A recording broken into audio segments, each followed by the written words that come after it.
Et bien voilà les amis, ce n'est finalement pas Adam Pearce qui va affronter Roman Reigns au Royal Rumble.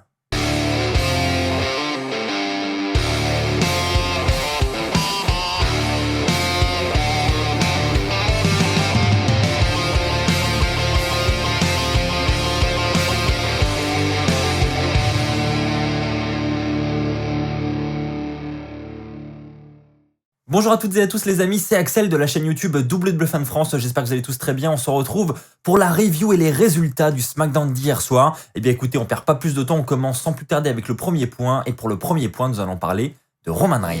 Effectivement, c'est avec lui que nous allons ouvrir le show avec Paul Heyman à ses côtés, ils ont dans les mains le contrat de leur match pour le Royal Rumble avec Adam Pearce en tant qu'adversaire. Et Paul Heyman va dire à Roman Reigns, voilà, c'est toujours le même contrat, il manque quelque chose pour ce match. Il manque entre autres une petite stipulation. Et donc, plus tard dans la soirée, on a Paul Heyman qui va retourner voir Adam Pearce et qui lui dit « Voilà le nouveau contrat, on a ajouté une stipulation, ce sera un match sans disqualification. » Et Adam Pearce lui dit « Ok, très bien, je vais signer ce contrat. » Et plus tard dans la soirée, ce sera un petit peu du coup le fil rouge de la soirée, vous l'aurez compris, hein, parce qu'on va avoir des petits segments comme ça en backstage tout au long de la soirée. Paul Heyman va retourner voir Roman Reigns avec le contrat modifié, avec ce match sans disqualification. Et là, Roman Reigns va dire à Paul Heyman, non, je veux pas d'un match sans disqualification. J'en veux pas, ça m'intéresse pas. Moi, ce que je veux, c'est un last man standing match. Et donc là, Paul Heyman dit, bon, ok. Et donc, il va retourner voir une seconde fois Adam Pearce avec cette fois-ci une nouvelle stipulation, un last man standing match entre Roman Reigns et Adam Pearce. Et là, il va dire à Adam Pearce qu'il lui laisse toute la soirée pour réfléchir avant de le signer, puisque Roman Reigns veut que le contrat soit signé au centre du ring dans le main event de la soirée. Et donc là, nous arrivons au main event de la soirée. Roman Reigns va faire son entrée avec Jey Uso et Paul Heyman à ses côtés. Il va s'asseoir et donc là, on va maintenant accueillir Adam Pearce qui arrive avec ce contrat. Et donc Adam Pearce va signer ce contrat, suivi de Roman Reigns. Et ensuite, Adam Pearce va dire qu'il attendait que ça durant toute cette soirée. Il attendait que Roman Reigns signe ce contrat avec impatience. Et donc là, Roman Reigns ne va pas trop comprendre ce qui se passe. Et Adam Pearce va ensuite repartir du côté des coulisses. Et sur la rampe, en retournant en coulisses, il va commencer à se mettre à boiter, etc. Et il va dire que dans tous les contrats, comme à chaque fois, il y a toujours une clause qui précise que la carte peut changer à tout moment, notamment en cas de blessure de superstar. Et donc là, Adam Pearce dit que voilà, il se sent pas très bien, il a mal à la jambe, etc. Il pense réellement qu'il est blessé et donc en tant qu'officiel, il se réserve le droit de changer cette carte. Et donc c'est pour ça qu'il a trouvé un remplaçant pour son match au Royal Rumble. Et donc là, on a la musique de Kevin Owens. Kevin Owens effectue son retour avec un stylo dans la main et il va directement venir signer le contrat de Adam Pearce. Et donc c'est officiel, Michael Cole l'officialise aux commentaires. Nous aurons donc un match entre Roman Reigns et Kevin Owens dans un last man standing match du côté du Royal Rumble. Alors oui les amis, on est tombé dans le panneau la semaine dernière, on était tous en mode mais non c'est pas possible, on n'aura pas ce match face à Adam Pearce. Et puis j'en avais parlé dans un épisode de WWE News avec vous cette semaine.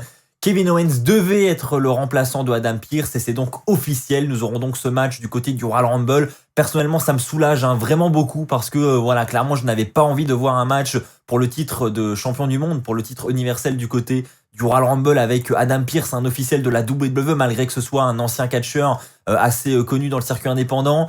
Voilà, hein, il reste officiel aujourd'hui et un gros spot comme ça dans un des pay-per-view du Big Four. Bon, c'est un peu décevant, donc clairement, je m'attendais à un plus gros match et c'est vrai que le retour de Kevin Owens est quand même clairement une bonne nouvelle. Nous enchaînons maintenant avec Jey Uso qui va faire son entrée du côté de SmackDown et qui va directement commencer à critiquer Adam Pearce. Il va dire qu'il n'est pas du tout satisfait de la manière dont se déroule SmackDown chaque semaine. Il va d'ailleurs en profiter pour annoncer sa participation au Royal Rumble. Il dit que peu importe qui remportera le match entre Drew McIntyre et Goldberg du côté du Rumble, il ira ensuite à WrestleMania battre ce champion pour dominer un petit peu la WWE aux côtés de son cousin Roman Reigns. Donc bref, Jey Uso, il s'y croit déjà, hein, il se voit déjà vainqueur. Et ensuite, il va dire qu'avant le Rumble, avant tout ça, il a un dernier challenge, c'est Nakamura. Hein. Beaucoup parlent de ce gauntlet match qu'il a eu la semaine dernière. Et donc, Jey Uso lui dit, je vais régler mes comptes avec lui ce soir et puis je vais prouver que je peux être bien au-dessus de lui. Nakamura va ensuite arriver et va dire que Roman Reigns est peut-être le big dog, mais toi, Jey Uso, tu es que son petit toutou. Vous vous doutez bien que ça ne va pas plaire à Jey Uso, qui va se vénérer un petit peu, mais il n'aura pas le temps de se vénérer parce que Nakamura va directement lui mettre un petit kick dans la face, qui va le coucher littéralement juste avant leur petit match qui est prévu juste après. Nous avons donc ensuite un match entre Nakamura et Jey Uso, un bon match honnêtement, j'ai beaucoup aimé ce combat. Durant le match, on a Cesaro qui va faire son entrée comme ça en plein milieu du match, on sait pas pourquoi, hein. Il rentre, il va aller s'asseoir gentiment à la table des commentateurs, il va d'ailleurs annoncer officiellement lui aussi sa participation au Royal Rumble match. Et ensuite, on aura la victoire de Nakamura avec un Kinshasa sur Jey Uso. C'était un bon point, hein, parce que c'était clairement un bon match entre les deux hommes. Ah, le retour des roll-up pour remporter les matchs, ça faisait longtemps. Enfin non, en fait, ça faisait 4 jours, hein, parce que c'était un Raw la dernière fois. Nous avons un match organisé entre Natalya et Liv Morgan avec du côté du Riot Squad, Ruby Riot qui est là évidemment pour soutenir Liv Morgan, mais également Billie Kay hein, qui essaye tant bien que mal de rejoindre ce clan depuis plusieurs semaines maintenant. Et donc c'était un petit peu du running gag hein, tout au long du match. On a Billie Kay qui va crier, elle va s'asseoir à la table des commentateurs. Enfin voilà, tout est tourné autour de Billie Kay, même la fin du match où Tamina va venir pour soutenir Natalya et va littéralement faire peur à Billie Kay aux abords du ring. Billie Kay va ensuite monter sur le ring, ce qui va distraire Liv Morgan. Et là, comme je l'ai dit, Natalya va surprendre Liv Morgan avec un petit paquet, avec un roll-up, pour remporter le match. Donc victoire de Natalya. Bon, honnêtement, je voyais déjà une victoire du Riot Squad. Je pensais qu'ils allaient continuer leur mise en avant. Ils avaient commencé ça il y a plusieurs semaines. Je pensais d'ailleurs que le Riot Squad allait se positionner en tant que clan favori pour affronter les championnes par équipe. Visiblement non. Hein, victoire de Natalya cette semaine. C'était assez surprenant et c'était pas ouf, on va pas se mentir. Maintenant, l'alliance Ruby Riot, Billie Kay, Liv Morgan pour former ce nouveau Riot Squad, j'ai envie de vous dire pourquoi pas. Enchaînons avec ce match entre Rey Mysterio et King Corbin avec son fils Dominic qui est aux abords du ring. Et donc d'ailleurs, hein, ça va servir de spot tout au long du match. Hein, King Corbin qui va venir narguer Dominic, voire même le pousser à un moment donné sur sa chaise de commentateur. Bref, tout est tourné autour de ça et c'est vrai que même à la fin du match, hein, on a Dominic qui va monter sur le tablier du ring et King Corbin va pousser Rey Mysterio dans Dominic qui va le faire chuter justement à l'extérieur et là King Corbin va en profiter pour faire son End of Days pour la victoire, donc victoire de King Corbin qui bat Rey Mysterio et juste après le match on aura un petit segment en coulisses où on voit clairement que Dominic est vénère. Voilà, et Rey Mysterio est là pour le raisonner, il lui dit calme-toi, enfin voilà, y a rien de mal, c'est pas grave. Et là Dominic ne comprend pas, il lui dit t'as affronté des grands dans toute ta carrière, t'as affronté des bien plus grands que toi, des bien plus grands que Baron Corbin, et là tu te mets à reculer devant ce challenge, qu'est-ce qui se passe? Et là Rey Mysterio lui dit non je recule pas, mais King Corbin voilà, c'est un ancien Mr. Money in the Bank, c'est un ancien champion des États-Unis, c'est le King of the Ring. Voilà, donc clairement c'est pas n'importe qui et il dit à Dominic t'inquiète pas, si je veux régler mes comptes avec King Corbin, je sais qui je dois appeler. Et le segment se termine là-dessus. Donc visiblement la rivalité entre la famille Mysterio et Corbin semble continuer. Maintenant dans quelle direction allons-nous aller? Là franchement j'en sais rien du tout et ça attire ma curiosité, j'ai envie de voir. Enchaînons avec ce nouveau segment du côté de SmackDown, le Didong Hello de Bayley. Donc c'est un petit talk show hein, qui est du coup présenté par Bayley forcément, où on a une porte au centre du ring. Donc voilà, pour aller avec le ding-dong, etc. Honnêtement, c'était assez fun, hein. La mise en scène, etc. est assez fun. Donc Bayley arrive, suivi de Bianca Belair. Et d'ailleurs, Bayley va dire à Bianca, non, tu rentres pas comme ça sur le ring, tu fais le tour, tu passes par la porte, tu sonnes, etc.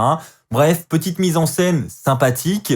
Et ensuite, là, on va avoir Bayley qui va notamment parler du documentaire qui a été diffusé sur le WWE Network sur Bianca Belair. Et elle va notamment montrer l'image où on voit Bayley river les épaules de Bianca Belair au sol, et donc évidemment elle va la tacler un petit peu là-dessus, et là Bianca Belair va lui dire si tu veux on peut avoir un rematch toutes les deux, pas de souci. Et Bayley dit qu'elle a une idée, et si elle s'affrontait la semaine prochaine à SmackDown dans un parcours d'obstacles, et là Bianca Belair va dire qu'elle adore l'idée, et donc c'est officiel, on aura la semaine prochaine un parcours d'obstacles entre d'un côté Bianca Belair et de l'autre Bayley. Je sais pas où ils veulent aller entre ces deux femmes, mais en tout cas, voilà, je pense que ça va régler ses comptes durant le Royal Rumble match, hein, il y a des chances, et qui sait, peut-être que celle qui remportera le match du Rumble et fait partie de cette rivalité, peut-être que ce sera Bayley ou Bianca Belair. Bref, en attendant, j'ai l'impression qu'il y a beaucoup le spotlight sur ces deux femmes depuis quelques semaines, et donc c'est peut-être un indice sur le déroulé du Rumble. On enchaîne avec le titre intercontinental avant de passer au flop de la soirée, et donc là, pour commencer déjà, on aura Apollo Crews qui sera dans le bureau de Roman Reigns au début du show, et où on voit Roman Reigns lui donner des conseils, etc. Donc déjà, on voit que voilà, Apollo Crews, ils essayent petit à petit de le builder un petit peu et de le mettre vers les sommets et notamment de construire un futur personnage heel visiblement de Apollo Crews. Donc c'est une plutôt bonne chose je trouve. Et donc on arrive ensuite à ce match entre Sami Zayn et Apollo Crews avec Big E qui est aux abords du ring parce que visiblement ce match va déterminer son prochain challenger. Et donc là on a Big E qui est sur son canapé aux abords du ring avec un petit frigo, peinard, franchement hilarant, hein, Big E, franchement il est excellent, j'adore Big E, notamment en tant que champion intercontinental. Je suis super content qu'il ait ce titre et qu'il ait de nouveau un petit peu de spotlight en solo. C'est vraiment cool, il le mérite. Et donc on a ce match entre Apollo Crews et Sami Zayn, un match encore une fois vraiment bon, qui va se terminer par une victoire de Apollo Crews qui confirme donc son statut de challenger pour le titre intercontinental face à Big E. Et je trouve que c'est une excellente nouvelle. Juste après le match, on a Apollo Crews qui va aller en direction de Big E, qui va lui retirer la ceinture des mains et qui va prendre la ceinture. Voilà, on voit que les tensions commencent à monter, c'était déjà le cas la semaine dernière et honnêtement, on a eu un très bon match la semaine dernière, donc ça annonce du très très bon pour la suite. Je pense que les deux hommes devraient s'affronter du côté du Rumble et c'est une excellente nouvelle. Ceci étant dit, passons au flop de la soirée.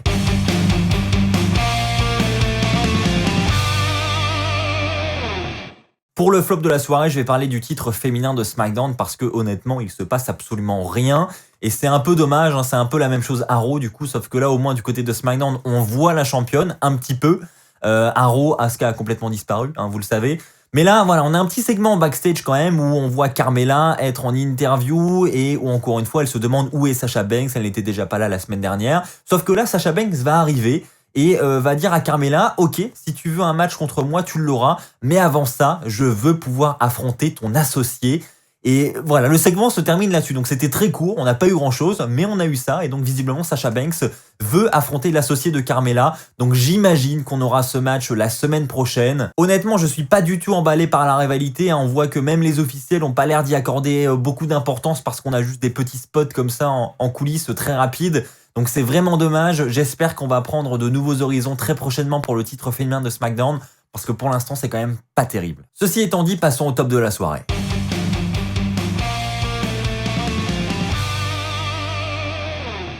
Les amis, pour le top de la soirée, je vais parler de Daniel Bryan et de Cesaro qui se sont affrontés du côté de SmackDown et j'ai beaucoup aimé ce match. On sait tous déjà que sur la carte, quand on a Daniel Bryan contre Cesaro, ce sera forcément bon. Ça, on le sait tous. Mais surtout, moi, ce qui m'a fait plaisir dans tout ça, c'est de voir Cesaro remonter vers les sommets petit à petit. Donc, il a annoncé sa participation au Rumble et en plus de ça, il a un excellent match contre Bryan. Et il remporte ce match contre Daniel Bryan à SmackDown. Et c'est pas n'importe quelle victoire. Donc tout comme Nakamura, tout comme son partenaire, ils ont vraiment des bons spots de leur côté en ce moment à SmackDown. Et ça fait plaisir de voir de nouvelles têtes comme ça remonter vers les sommets. Surtout quand c'est des gars qui n'ont jamais réussi vraiment à aller vers les sommets et qui le méritent au vu de leur talent. Donc franchement, là, je suis vraiment content et assez confiant pour les deux sur les prochaines semaines. Est-ce que ça peut nous mener, pourquoi pas, à une victoire surprise de Cesaro pour le Rumble? On n'en sait rien, mais en attendant, on dirait que les officiels ont envie de lui accorder un petit peu plus de confiance. Et ça, franchement, c'est un très gros point positif pour le SmackDown de cette semaine. Voilà les amis, c'est ainsi que s'achève cette review de SmackDown. J'espère qu'elle vous aura plu. Si c'est le cas, comme d'habitude, n'oubliez pas le pouce bleu. N'oubliez pas également de vous abonner pour ne pas rater les futures vidéos qui sortiront sur la chaîne. Et puis pour m'aider à atteindre ce cap des 100 000 abonnés, on y est presque. D'ici là, portez-vous bien et n'oubliez pas, soyez toujours très très fiers d'être fan de catch. Allez, bye tout le monde!